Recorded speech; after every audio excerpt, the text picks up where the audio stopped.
All right, I'm just going to go ahead and let everybody know this episode is going to suck because we are going to be talking about a website, organization, and Twitter presence of what's probably going to be the next LGB Alliance. So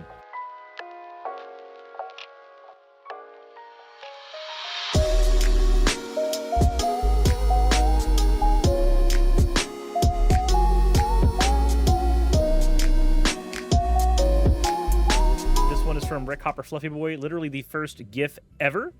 So many forehead-shaped dents in my desk. I am not an imposter. I am a clever con man. Not even enough time to practice technical skills to make the hand do the art in the first 10 tries. So I used my nerdy superpowers to spread book cheeks and nipple elephants until the image in my head is on the screen. Anyway, this took 3 months. I hope you enjoy. It looks stellar. Like, this is a phenomenal piece of work showing the different outfits that are used, as well as having slime Suris in the trees with little fireflies just kind of bouncing around there. It's adorable. I love it. The next piece we have here is from Bagut. Said, been wanting to make some art for Suris for a little while now. You could say it's a gender bent of a gender bent Suris. We cannot tell the gender of this. It is completely anonymous to us. And the last one we have here is from Blue Silver Paladin. Been a few of these lately, but at least it's not a coin. My rendition of Hero Forge Suris. I like how Hero Forge Suris has become its own, like, subcategory of images. Shibas. Anyway, as always, everyone, thank you all for your fan art submissions. If you want your fan art to be shown in a future video, the best way to do so is to drop it into the fan art section of the Discord. With that said, let's go ahead and get right into the content itself, because we need to talk about the Gender Dysphoria Alliance. Dysphoria without ideology. I wonder what they're talking about there. So, to understand this organization, you need to understand the LGB Alliance. And we can actually play red flag bingo here. In chat, when you spot a red flag, let me know, in case I miss any, for science. So what is the LGB Alliance? Well, the LGB Alliance is basically a organization that tries to oust trans people from the conversation where LGBTQ people are considered. They are considered to be a hate group as far as the World Forum is concerned, and they are not representative of LGBTQ people in any way, shape, or form. It's like you get your bigoted token subset of LGBTQ people, and they herald shit like the LGB Alliance. Like, don't worry, we're okay with the gays, but we're not okay with the trans people. That one's gotta go. Now, when we see this one, the first red flag I see is Gender Dysphoria Alliance. It's just in the name. My brain immediately thinks the LGB Alliance. It's the same type of conversational piece. I'm gonna throw the website here for people in chat, so that y'all can look at the website as well, see what you find. But before we do this, I wanted to go ahead and take a look at their Twitter presence. Because any organization that tries to take itself even mildly seriously, their Twitter presence will give you an idea towards what they do and what they support. And when we do that, we find, awkwardly, one of the very first things that comes up was a tweet where they were supporting J.K. Rowling, you know, known TERF, J.K. Rowling. We support Fred Sargent. Queer theory and abusive authoritarian control from within is harming the LGBT. But then there's this part. I wonder, why would, when you say LGBT, why would you put this little dash here? What's that for? Why would you put a Terminator there? Why try to distance this from this? What are you doing there? And taking many other people with us. So apparently, not only is queer theory, you know, whatever you want to call that, because that's like most conservative boogeyman, whatever the fuck you need it to be that day. Not only do you have conversation against that, again, whatever boogeyman that is, you have this. And this feels weird. And the tweet in response is to J.K. Rowling. Thanks, Katie. Oh, the tweet is currently unavailable. If you found yourself on the opposite side to Fred Sargent, I would respectfully suggest you kiss goodbye to being on the right side of history. Which is this video. And most of you here don't know me. Statement from Fred Sargent. Oh, Lgb Alliance. Boy howdy, we were just talking about them, weren't we? Weird. And then, of course, Katie immediately responding on here, which is good. Which is very good. I'm actually going to ask her a question real quick. Question, do you know...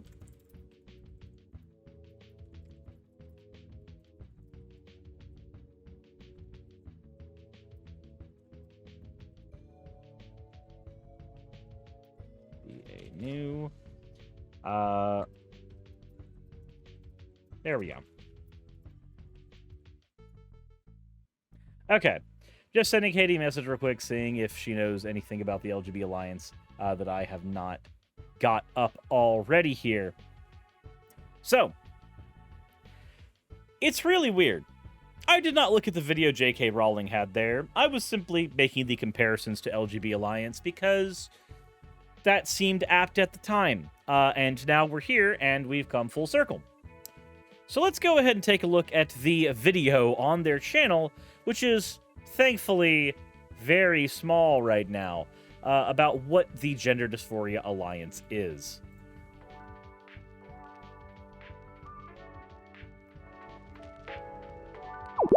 Ow. The Gender Dysphoria Alliance asks and seeks answers to hard questions.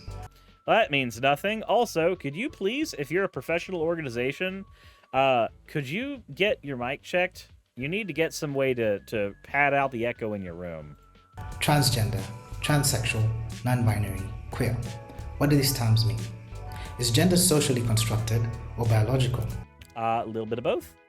It is a very socially constructed thing, and there are markers we can sometimes use in the brain that can show a proclivity towards one or the other, but by and large, socially constructed. How does gender relate to biological sex? Is gender dysphoria a psychological condition, or does everyone have a gender identity? It can be both? Wait a minute, how the fuck are these different questions? What? Gender dysphoria can both be a psychological condition, and everyone can have a gender identity. What? The fuck? Shadow Wolf, why on this video? Fine, you know what? Thank you for dropping 50,001 channel points as we go over a hate group. Ooh. That one. Hey, oi, oi. And then, of course, their last one. Let's see here. Is medically transitioning the only treatment for gender dysphoria? Is it the only treatment? No, but it is one of these treatments that has the highest success rate in treating dysphoria. Fluffy NB Vixen, thank you very much for redeeming your points for an owl. Like, there are some people who can manage to go through with just socially transitioning. There are some people who find that they detransition. These people tend to be fewer and farther between than people who medically transition. Oh, a PDF? What is this? Oh! Do they... Wait, they had to write a whole thing on fucking debunked rapid onset gender dysphoria? What is this? Let's see here. We acknowledge that rapid onset gender dysphoria is not a diagnostic term and does not appear in the Diagnostic Statistical Manual. as a subtype of gender dysphoria. We don't believe it was Dr. Littman's intention to establish rapid onset gender dysphoria as a medical diagnostic category of gender dysphoria. Her study outlines parents' reports of a social phenomena. Okay. It's them making apologia. They're making a fucking apologetics for rapid onset gender dysphoria. So, I haven't done a video on rapid onset gender dysphoria.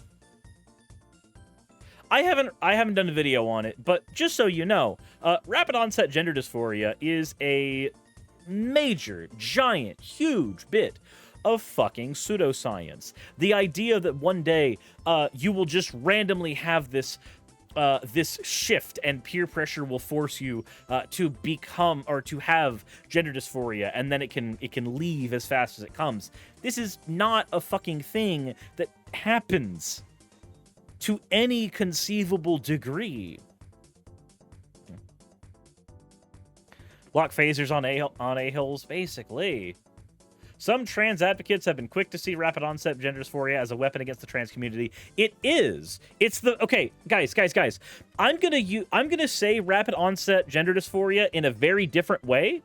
I'm gonna use a different term for it, and hopefully that will kind of iron down what the fuck I mean. Ivana Dragmeyer, thank you for hitting me points for an But first, let me go ahead and let you know. When you say rapid onset gender dysphoria, you're really just saying it's just a phase.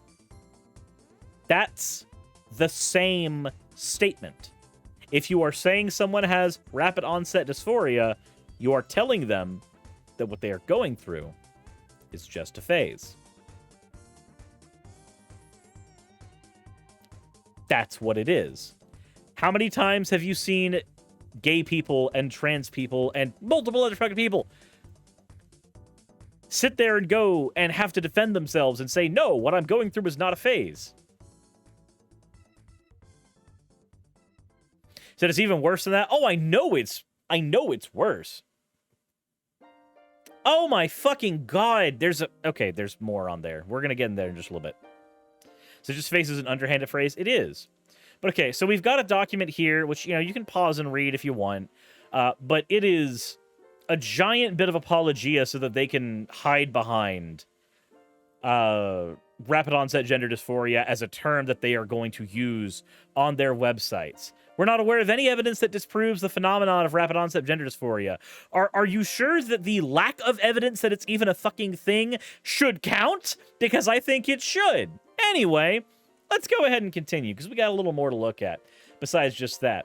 Kira Sakura has very, very politely linked us another bit of information from their website, because they have a bunch of files for you to go through. Very easy to digest material that can let you know what their organization believes. So let's look at what they think the types of gender dysphoria are. Childhood onset dysphoria, highly correlated with homosexuality. That's a nothing fucking statement. You said nothing there. Who the fuck cares if it's correlated with homosexuality? Why the fuck does that matter? It doesn't matter. Why the fuck would you even say that? Obvious signs of gender nonconformity from age 3, strong desire to be the opposite sex. 60 to 90% of kids desist by or through adolescence without intervention. Boy, that's an interesting thing to throw up there. I wonder what an organization that seems to be trying to promote detransitioning more than anything, I wonder why they would have that on their website. Why would we have that number there? That's an interesting thing to throw there. It's like when somebody, in response to a trans person, just says 42%, 42%, 42%. And you sit there asking yourself, why the fuck are you saying that? And then you realize that, oh, wait a minute. That's the amount of trans suicides. That's the likelihood of trans suicide. You're telling me to kill myself. Not me, I'm not trans, but people who are. Sakura says the 60% figure comes from a Stiesma et al. Study that I was able to debunk. Imagine. Factors contributing to the persistence: lower socioeconomic status, intensity of cross-sex identification, autism, homosexuality, and homophobia. Oh, okay, so yeah, if your kid might potentially be trans, fuck that. Just dismiss their experience, and let's just go ahead and blame any of that shit. But if it's late onset, then they're just gonna call it autogynephilia. Autogynephilia. And then, of course, another type of dysphoria they have on here is rapid onset gender dysphoria. You know, again, a thing that doesn't fucking exist.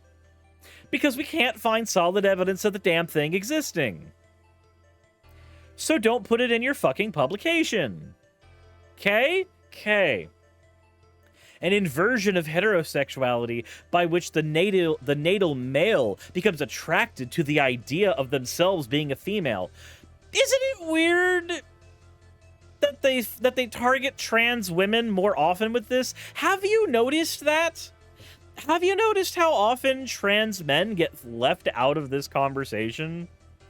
Am I the only one? Am I the only one that notices that? Because that's kind of weird, right? It's kind of weird. It's almost as if there's a little bit of misogyny happening. Weird. Are you worried a trans guy is gonna beat the fuck out of you? Trans guy too buff? Oh, let's see here. Dude.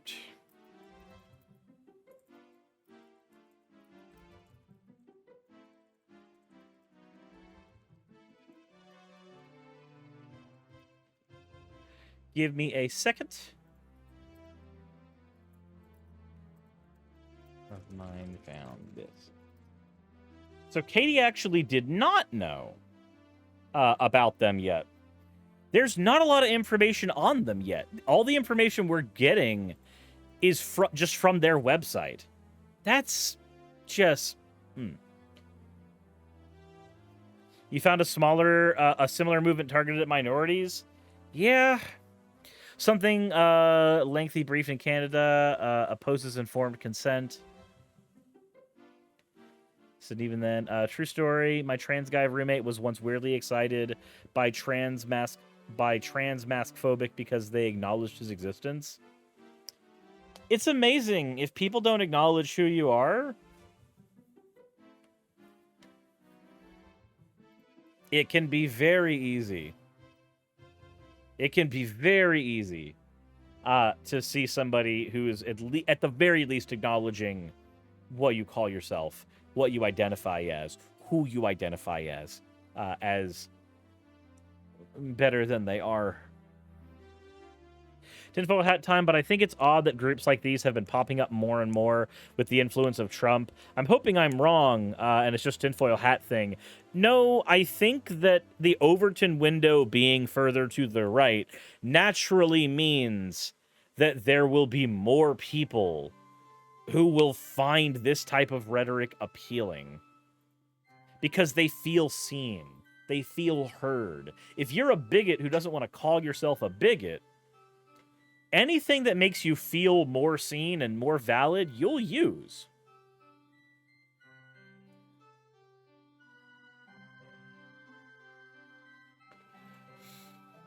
Sakura has thrown another bit of research our way here.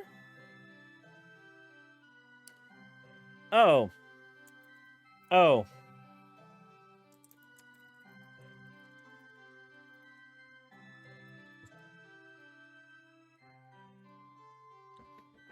Gender Dysphoria Alliance, Canada, Lesbian Gay Alliance, Canada, Vancouver Lesbian Collective, Canada Gender Report, GenSpect, brief to the Standing Committee of Health. Over the last 10 years, there's been a massive increase in the number of children and youth seeking gender medical interventions.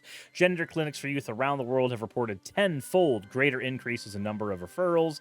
The patient population has also undergone radical change from a majority of natal boys and now consists predominantly of adolescent natal girls. Won't somebody think of the children? Jesus fucking Christ. During the same period, the previous treatment protocol of watching and waiting and psychological support has been replaced by an affirmative model which is centered on self-declared gender identity. Yeah, science changes. What a weird concept. What a weird thing to be upset about. Science changes. Awkward.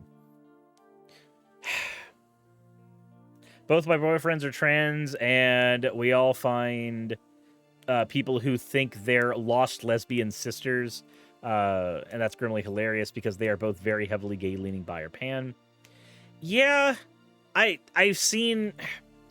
There's this whole narrative that's cropped up in the last 5 years about masculine trans men being lesbians that are being picked out of the ever-shrinking pool of lesbian suitors, which is, you know, an oddly sex-centric way of looking at things. Sex the action, not sex the identity.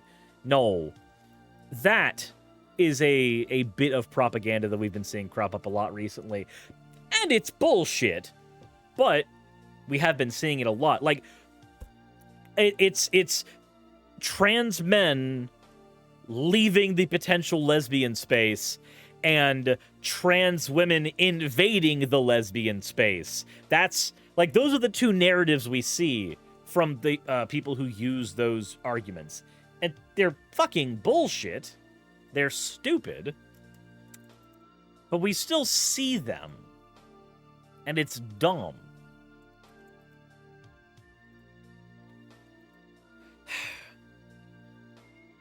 For more information, visit Gender Dysphoria Alliance. Jesus Christ. Let's look at their website real quick. So, they believe they need to inform the conversation about gender dysphoria. There are different types of gender dysphoria, of course, according to them, with rapid onset gender dysphoria being one of the ones they use, despite, again, not having any fucking evidence. Explain why evidence-based care is so important. We believe clinical practices should be based on peer-reviewed evidence, not activism or ideology. Did you know that the activism and ideology behind trans people is informed by the clinical practices that are best utilized for them and their bodies? Did you know that? Did you know that there are a variety of people who can have a variety of ideologies, and yet when you get into the actual doctor's office, best clinical practices can still be the ones that are used? Warlord Video Game Glitch, thank you for redeeming your points for an owl.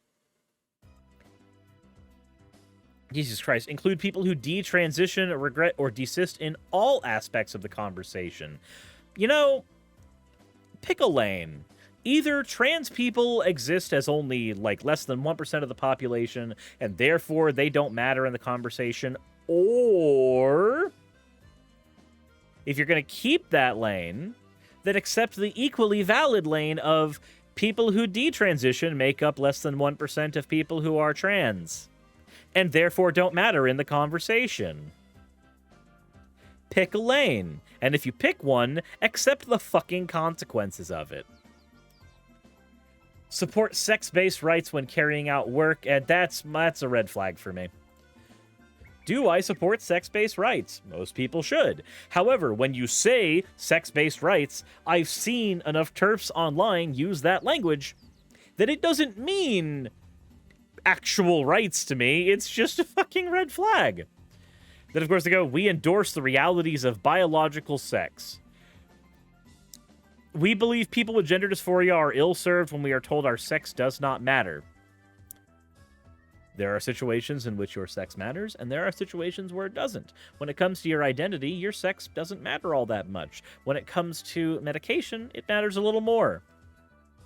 Sex-based rights is not just a dog whistle. No, it is a dog whistle. I don't know what you mean by not just a dog whistle. Because the fact that it sounds innocuous is what makes it a dog whistle. Dog whistles are always more than just dog whistles. Ugh. Prince Morgan says it's hard for people who are against minorities to keep their made-up facts straight when they should just stop beating around the bush and say what they want to say. Said it's harkening back to before women had the right to vote. Voting was a sex-based right, and guess what? If you were deemed a woman, you didn't have the right to vote. Ah. Watchful waiting, holy Jeebus. Yep. We can watch somebody who's trans for a very long time, and yeah, after 5 years, they're still fucking trans. Maybe do something about it. Maybe, I don't know, some affirming care can help there. With or without the affirming care, if they want to detransition, they'll be able to. We respect the sex-based rights of women and lesbian, gay, and bisexual people. Ah, okay. And then, of course, they literally use the language there. Just LGB people. They literally just use the fucking language. Jesus Christ. One sec.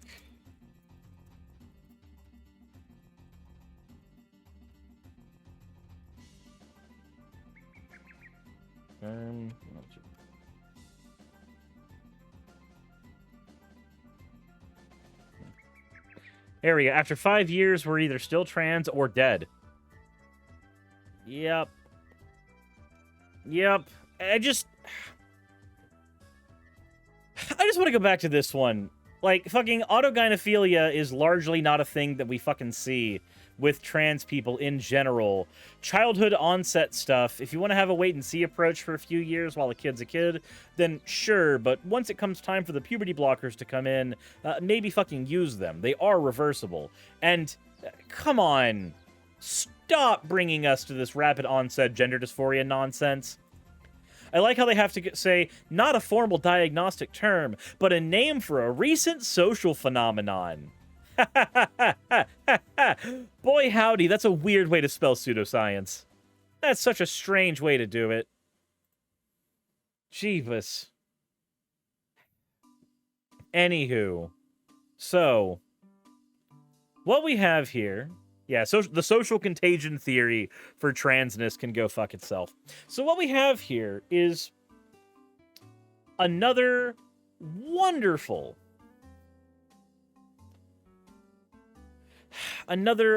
example of an organization that looks like it is a pro-trans organization to a would-be ally who doesn't know any better, but is actually just a website made to affirm bigotry in the same way that the LGB Alliance has been doing for years now.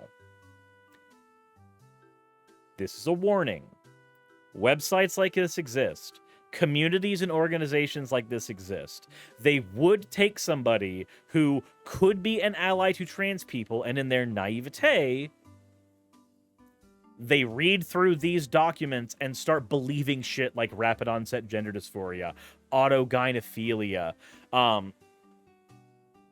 these bunk statistics that don't actually correlate with studies that have been done on people. So it wouldn't surprise me if they weren't funded by the same people.